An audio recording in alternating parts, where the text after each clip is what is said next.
today's design session, we are going to discuss newsfeed system. So let's dive in. So what's a newsfeed? Newsfeed is the constantly updating list of stories in the middle of your homepage.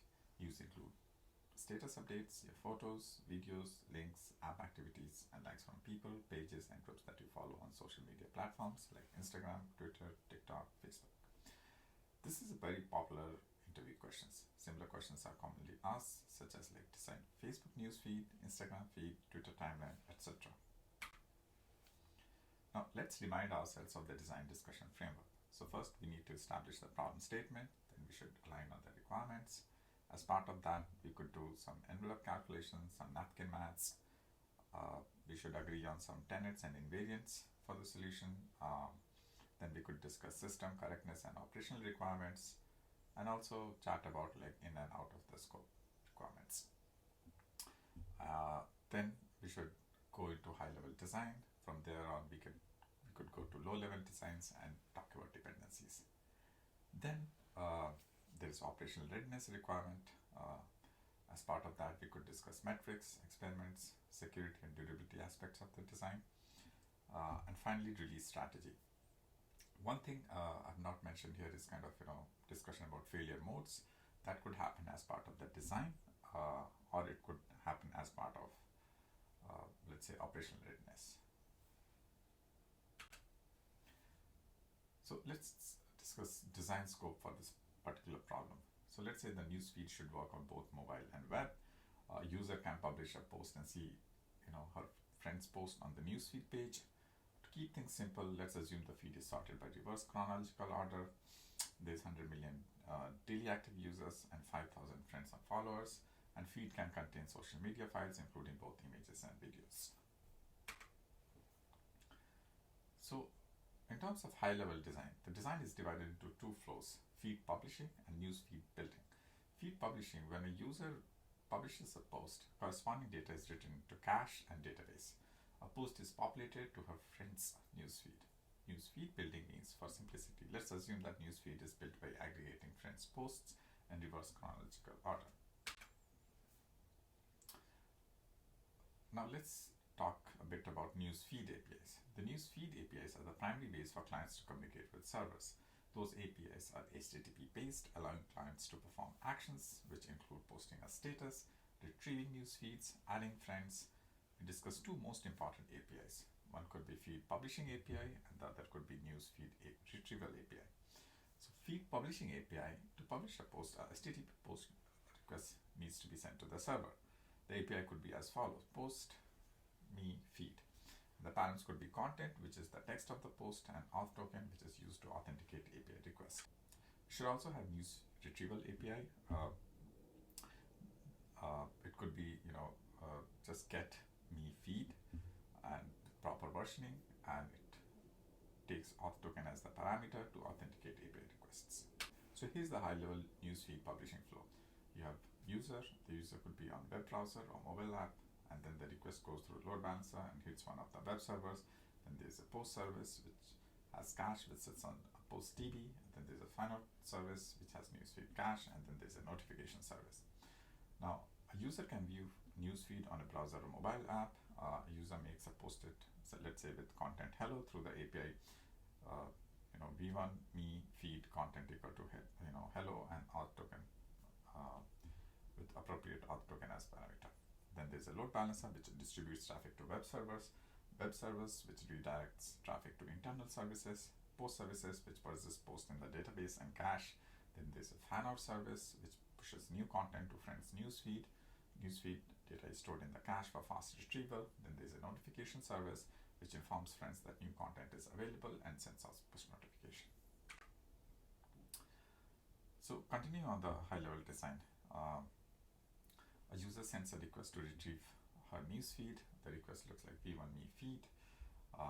It touches the load balancer, lands on one of the web servers, then contacts the web server, gets in touch with newsfeed service, and then the newsfeed service has newsfeed cache, which stores the feed IDs needed to render the newsfeed.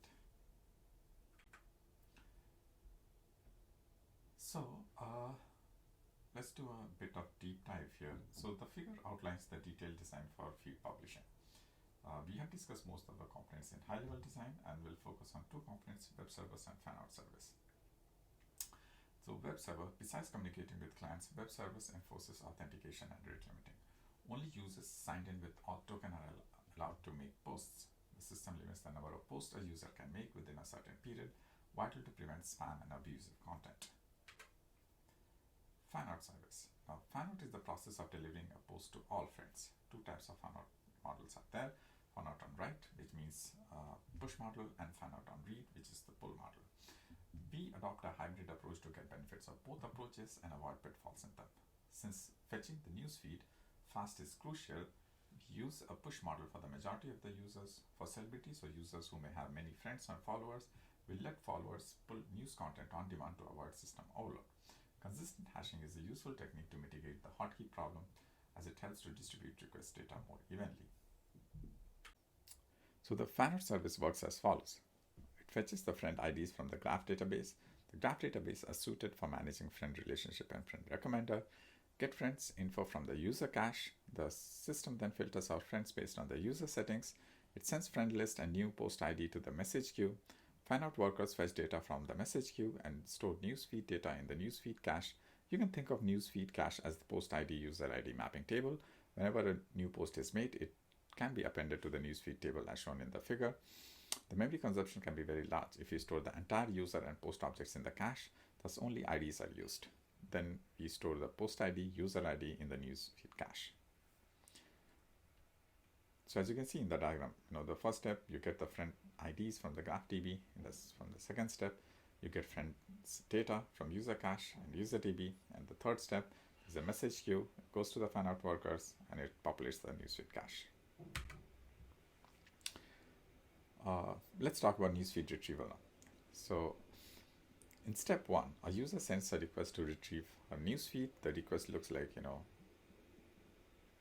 v1 me feed 2, let's say.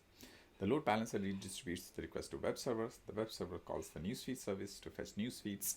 The newsfeed service gets a list of post IDs from the newsfeed cache. A user newsfeed is more than just a list of feed IDs. It contains username, profile picture, post content, post image, etc. The newsfeed service fetches the complete user and post objects from caches, user cache and post cache to construct the fully hydrated newsfeed. The fully hydrated newsfeed is returned in JSON format back to the client for rendering. So in the diagram, as you can see, the user could be from web or mobile, and then at step 1, there's the request to retrieve the feed is made. It goes through the load balancer, lands on the web servers, and then there's a newsfeed service which contacts newsfeed cache, user cache, and post cache, which are backed by DBs. So the newsfeed, it stores the IDs of the newsfeed, which is obvious. Then content, it stores every post data. Popular content stored in hot cache. Social graph, it stores user relationship data. Action, it stores about whether a user liked a post, replied a post, or took some other actions on a post. Then there's a counters, and then there are counters. It stores counters for like, reply, follower, following, etc. Our design contains two flows, feed publishing and newsfeed retrieval. Like any system design interview question, there is no perfect way to design a system. Every company has its unique constraints, and you must design a system to fit those constraints. Understanding the trade-offs of your design and technology choices are important. If there are a few minutes left, you can talk about scalability issues. So for example, like vertical scaling and horizontal scaling, SQL versus NoSQL could be one topic. Master-slave replication, read replicas, consistency model, database sharding. The other talking points could be web tier, keep web tier stateless, cache data as much as you can, support multiple data centers, lose couple components with message queues, monitor key metrics, for instance, QPS during peak hours and latency while user refreshing their news feeds are interesting to monitor. That's all I got. So hope this was useful. Have a nice time. Like and subscribe for more such content.